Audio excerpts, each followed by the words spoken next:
Two teachers' unions voted for a strike mandate this week, despite the Ford government now offering binding arbitration to all the teachers' unions. There has been a palpable shift in tone from the government towards teachers. It's something I wanted to ask the education minister about. Maybe they should put a little water in their wine, as I say, like I did. You got to give and take in negotiations. That was then. Almost a year ago, the Ford government was talking tough about teachers. CUPE education workers staged a 2-day strike last fall, and the government was ready to use the notwithstanding clause to force a contract on them. But this is now. We can get a deal that respects our workers and it keeps kids in school, and I want to do both. The government has changed its approach. It's now offering binding arbitration to teachers' unions. I asked the minister why the shift in tone. Well, I think the mission is the same. Work with the parties to keep kids in school. There's been a change in approach, right?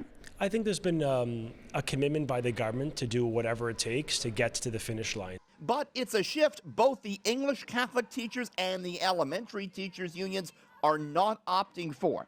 Both this week voted for a strike mandate, whereas high school teachers have accepted the government's offer of binding arbitration. We have a whole bunch of issues that would fall off the table if you took them to arbitration. They kind of tend to narrow the focus down. They like the financial things more, so they don't fit there. And these are the things like the supports and time teachers need for students in the class, violence, teacher retention and recruitment. They're putting a lot of time and energy on a path to a potential strike instead of focusing at the table to get a deal. Why hasn't there been a deal at the table? It's been going on for more than a year.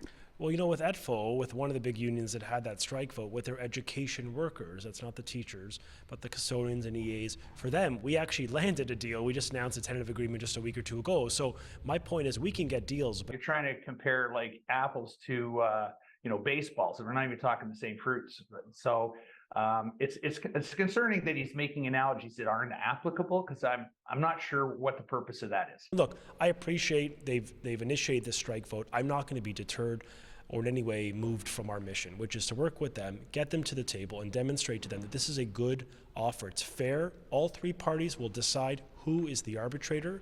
And I want to give them confidence that we can come up with a plan that respects their workers. They're asking for more than you want to give, I guess.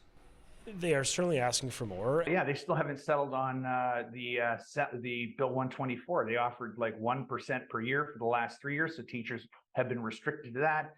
And they're offering, I can't give you the exact numbers, but the offer on the table from the ministry isn't really any better than that. Despite the shift in tone, there's clearly still a divide between the two unions and the government.